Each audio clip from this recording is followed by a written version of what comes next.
Number 5. The aftershocks of the Unity announcement are still being felt in the Godot community.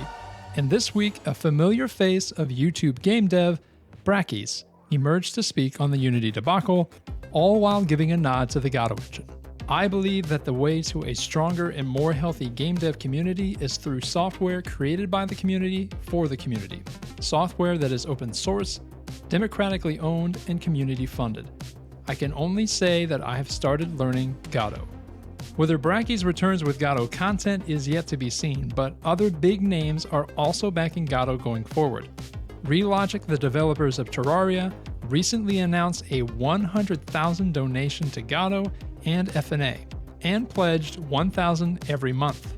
Robot Gentleman, known for the 60-second series, also recently announced that they were migrating their current game, which has been in development for 4 years on Unity, to the Godot Engine, and pledging 1.5k to the Godot Foundation. The Unity migration continues. Number 4. People are always asking, where are the 3D games? And I show them when I find them, but 3D doesn't always mean better. These 2D arcade games, for example, are tons of fun and easy to jump in and play. Goliath Depot is a door-slamming 2D arcade platformer taken straight from the 80s. Your goal is to close all the doors and kick away enemies while you rack up your high score. There are 50 single-screen levels to try, and it's not designed to be easy. The game boasts 6 boss fights, solo and local co-op, and as tradition with arcade games, unlockables and cheat codes. The attraction to me is the simplicity of the gameplay goal. You master the character movement and face what the game throws at you. You don't worry about inventory or leveling up. It's just you, your reaction time, and the game. You can download the demo right now on Steam. Number 3. Okay, so here's your 3D Godot game. Rafael Pica is the developer behind Beat Invaders and Franz Fury, both of which have been featured on this channel. They recently showed off a cool, stylistic 3D title called Engraving. The description says you'll uncover the eerie secrets of a forest graveyard trapped in time. You'll need to chart your way through a shifting natural labyrinth using hand-drawn maps and confront the spirits haunting the world. The thing that always sticks out with Raphael's work is the artistic style and polish.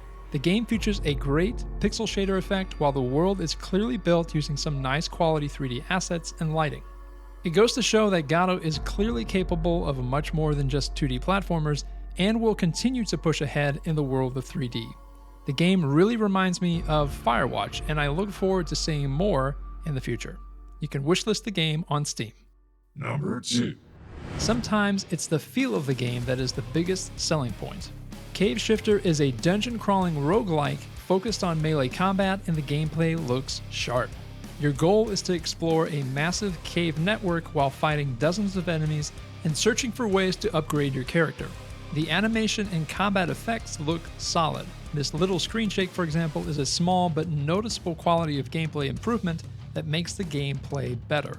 The game also appears to slow slightly when an enemy is defeated, another pacing effect. Part of gameplay design is figuring out the rhythm of a game. We're naturally drawn to rhythm, and if a game has a rhythm in its combat or movement, we feel that subconsciously. It's great to see these ideas being implemented early on in development, and you can wishlist Caveshifter on Steam.